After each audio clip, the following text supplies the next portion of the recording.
खून से लिखी आजादी। भूमिका। साल 1857।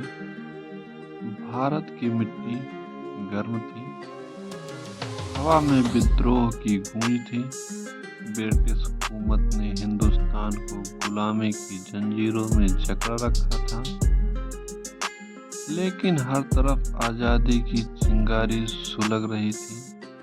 यह कहानी है वीर सेनानी रणबीर सिंह की, जिन्होंने अपने गांव के लोगों को संगठित कर अंग्रेजों के खिलाफ मोर्चा खोला और इतिहास के पन्नों में अपना नाम खून से लिखा।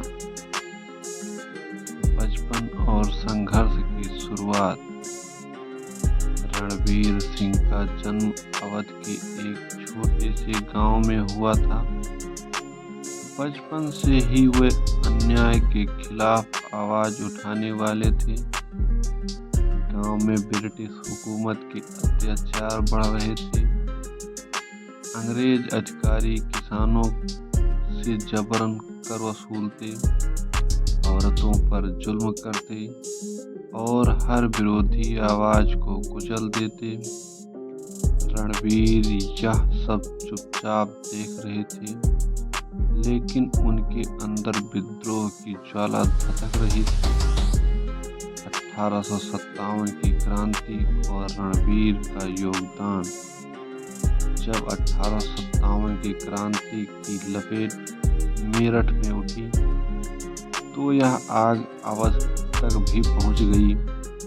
मंगल पांडे की दहशत ने रणबीर के दिल में बगावत का तूफान खड़ा कर दिया। उन्होंने अपने गांव के नौजवानों को इकट्ठा किया और एक छोटी सी सेना तैयार की। यह सेना किसान, मजदूर और साधारण लोगों से बनी थी, लेकिन उनके हौसले किसी प्रशिक्षित अंग्रेजी फौज से कम नहीं थे। रणबीर सिंह ने आसपास के गांवों में जाकर लोगों को एकजुट किया। वे कहते, अब और नहीं, या तो हम आज़ादी लेंगे या अपने प्राण दे देंगे। गांव-गांव के लोग उनके साथ जुड़ते गए।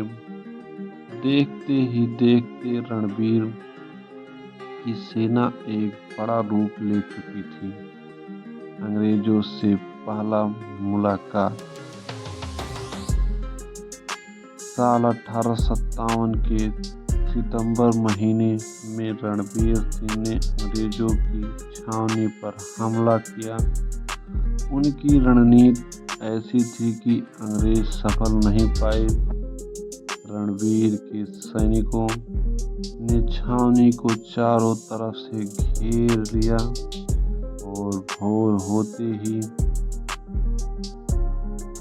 हमला कर दिया।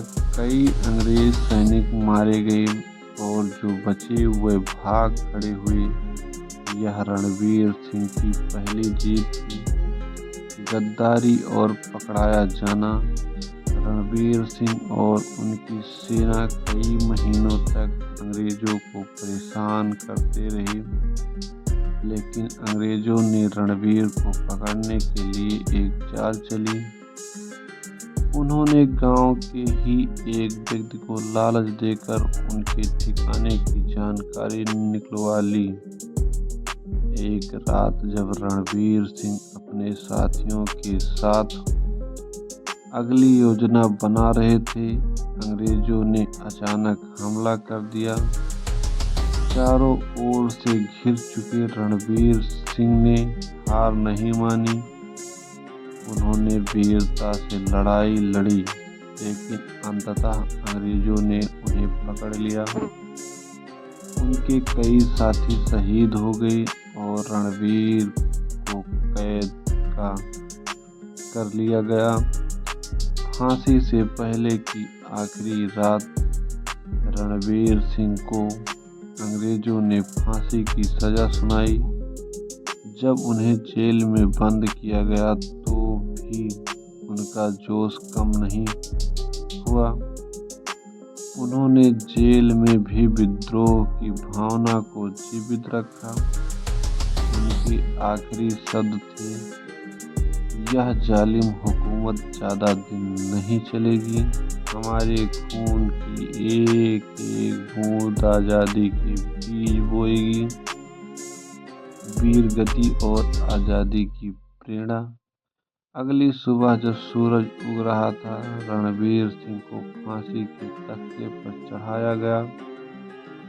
उनके चेहरे पर डर नहीं बल्कि गर्व था। जब उनसे आखिरी इच्छा पूछी गई तो उन्होंने कहा, मैं चाहता हूँ कि मेरा शव स्मृति में दफनाया जाए, ताकि जब भारत आज़ाद हो तो मेरी आत्मा चैन पा सके। रणवीर सिंह की दहशत व्यर्थ नहीं गई। उनके बलिदान ने हजारों युवाओं को आज़ादी की लड़ाई में कूदने के लिए प्रेरित किया और आखिरकार 1947 में भारत स्वतंत्र हुआ। निष्कर्ष, रणवीर सिंह का नाम इतिहास की किताबों में भले ही दर्ज न हो, लेकिन उनकी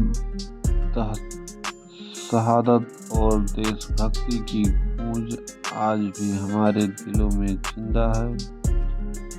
ऐसे वीरों के बलिदान से ही भारत आज एक स्वतंत्र राष्ट्र है। रणवीर जैसे अनगिनत गुमनाम नायकों ने खून की आज़ादी लिखी और हम पर यह जिम्मेदारी है कि हम उनके सपनों का भारत बनाए रखें। धन्यवाद।